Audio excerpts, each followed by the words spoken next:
Hello everyone, my name is Marcus, and today I will be talking about the prospects of making a game reminiscent to Sword Art Online in our year of 2014.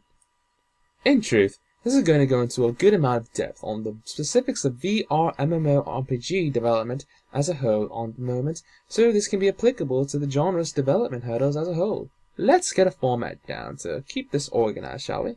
I'll divide this into 3 areas: what we can do, what we can't do, and what we can do over time.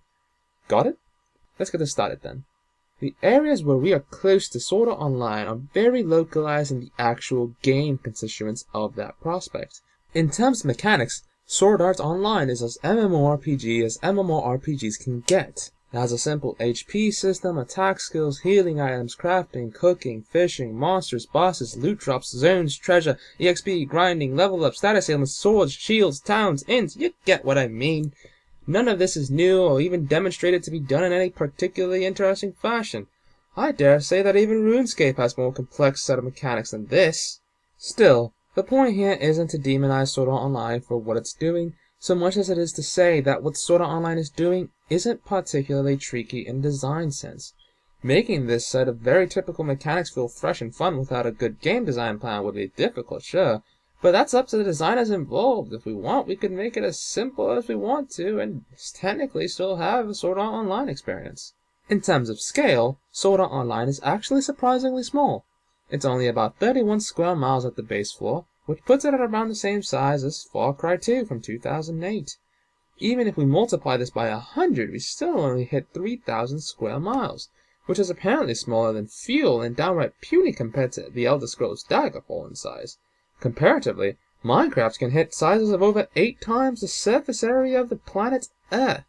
Admittedly, Minecraft's graphics aren't particularly demanding, but then again, Far Cry only took up 6 gigabytes of hard drive space back in its day. So with some procedural generation, one could say that a 2 terabyte hard drive nowadays would be more than capable of handling a game like Sword Art Online in terms of size. The matter of Sword Art Online's player count is another consideration worth looking into, but we have to make some adjustments for certain facts. For one, Sword Art Online has a total of 10,000 players more or less, which means the developer didn't have to worry about more players than that coming into the fray. 10,000 players by online game standards is downright diminutive. Servers for World of Warcraft have had over 3 times as many players at the same time, though admittedly they weren't being overly active. In terms of internet speeds disrupting gameplay in a demonic fashion wrought to bring eternal suffering, also known as lag, this too can be fixed under certain circumstances. Google Fiber and internets with speeds similar to it have ping speeds down to speeds that would render online lag practically irrelevant. At 30 frames per second, roughly 33.3 milliseconds between frames, a ping would need to be roughly that fast to prevent all lag problems, though more than 33 is honestly what we get in most but the most sensitive of games. Even at 120 frames per second or 8.3 milliseconds of latency, Google Fiber speeds can get a ping of around 1 millisecond when close by. That's beyond sufficient for the needs of online gaming, and the down speeds of 1000 megabits per second or 1 gigabit per second is definitely an MMO developer's wet dreams in our time. Being that the scale of Sword Art Online is small, it's not impossible to believe that Sword Art Online could be developed for a small community in a tightly packed Tokyo area, where some internet providers have even exceeded fiber speed by a factor of 2. I'm actually amazed to say it, but the network speeds are a non-issue for games in the scale of Sword Art Online. Combine this with the relatively small size of the world in comparison to some other games and some high-end gaming rigs, it could even be possible to stream the game completely through online, rather than having a local site in a perfect case. Though we'll need to look at the graphical demands of the game of Sword Art Online's caliber in order to make a true determination. The anime and light novels for Sword Art Online depict an anime art style, but if you look at the show closely, you'll see individual blades of grass, particles, shading, and lighting happening at any moment in time. In theory, in the time period the show takes place, this game could have photoreal graphics rather than what we see now, but there's no real way to tell, so let's work with a more plausible element and go with the stylized look. Many of these features aren't exactly impossible to do with modern graphics, but I do think it's an area where perhaps a few workarounds will have to be made. If we were to make the game Sword Art Online with specs like a GTX 780 Ti and an i7 4930K in mind, this may be possible, though there are some light tricks we may need to do to take advantage of that in order to make sure everything is easier. With such specs, I'd say the only limit would be efficiency of the code of the players. Physics calculations for SAO shouldn't be much harder either, as many players are limited to the speed of their characters and their bodies. There's no such thing as a button press instant movement that needs to be calculated, since the system could initiate the calculation of the desired impacts ahead of time, thanks to the need to get into a gestured position to activate a sword art. So far, you'd think we're practically already there to making a Sword Art Online game. But alas, there are problems. Big ones that inhibit many of the goods we've just stated. So, what's the first of the 3 issues we have to consider? Easy. That's the one the show never mentioned at all. Money. Building Sword Art Online in our times is positively ridiculous as a profitable venture. 10,000 players isn't very much to support a company at all unless each one of said players wants to pony up a good premium for the server costs. This is all without even factoring the untold price of creating high-end art assets required for 100 unique floors with different foliage, buildings, art styles, and the like. This leads us to the second biggest problem, the development cost in labor. All of those assets would take a lot of man-hours to prepare, man-hours that few of us are even capable of fronting. Even with procedural generation, the cost of such a thing is completely ludicrous and beyond the scope where the game would be able to launch at anything less than $10,000 per copy, considering most MMOs cost in the hundreds of thousands of dollars to develop, with an added subscription fee. Not only that, but then there's the biggest problem in the situation. VR as envisioned by Sword Art Online is not ready at all. At the earliest, I'd say the time frame proposed by Sword Art Online is as close as we're going to get, even though there isn't particularly any precedent for much of the technology used in the Nerve Gear.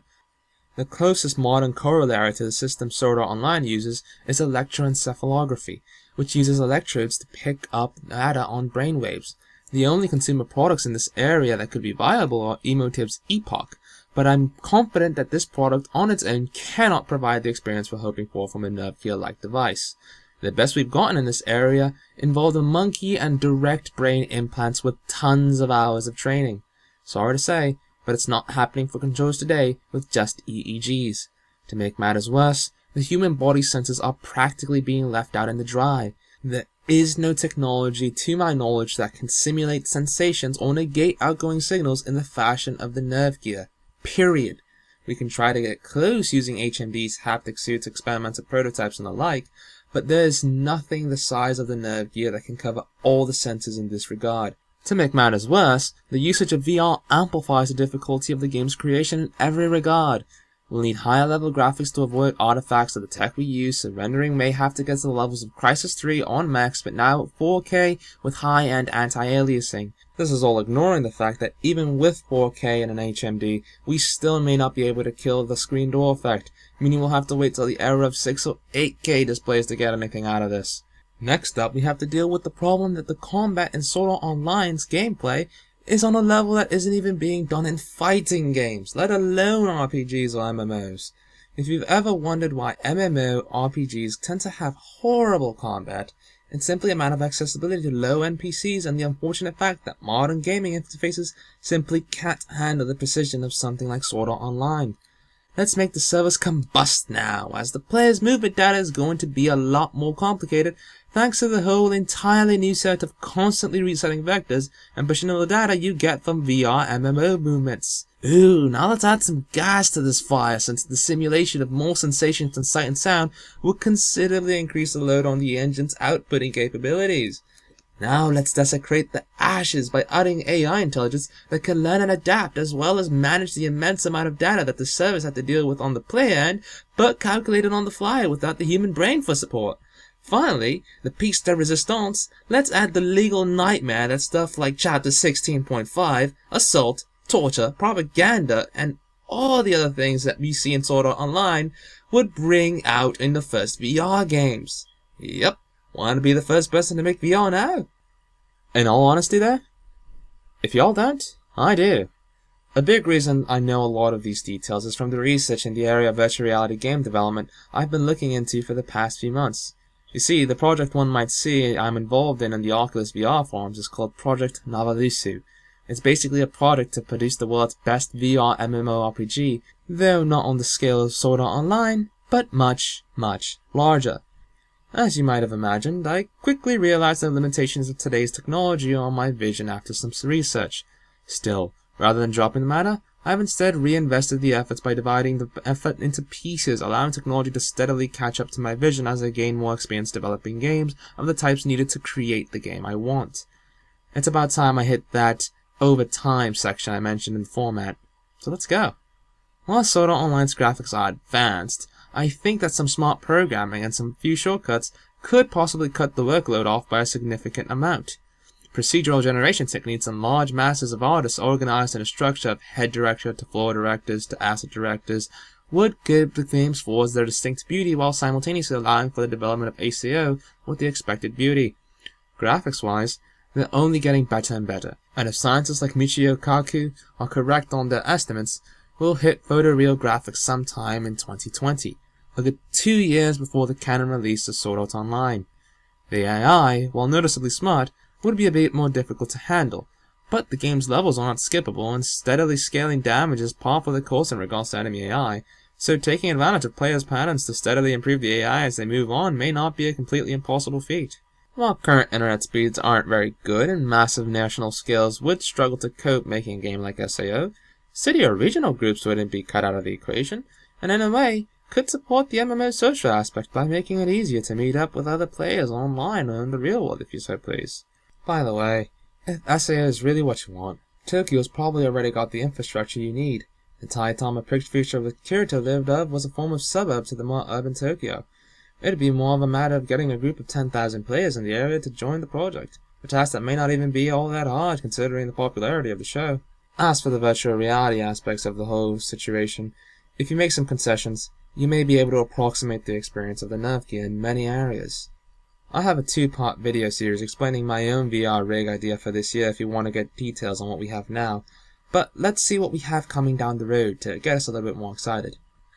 Head-mounted displays as they are right now and things like the Oculus Crystal Cove prototype have a lot of room to improve.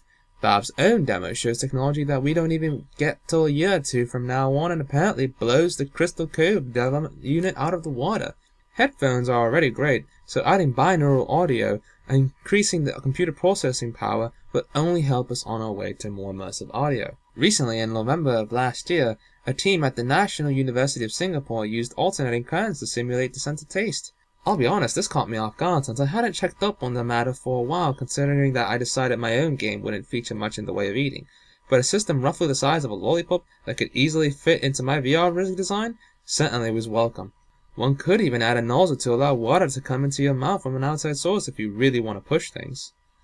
Tactile feedback is a bit tricky now. There's a lot of work that needs to be done, but I know there are a few solutions in development at the moment. SenseX's eSense technology allows screens to replicate different sensations, and that was all the way back in 2009.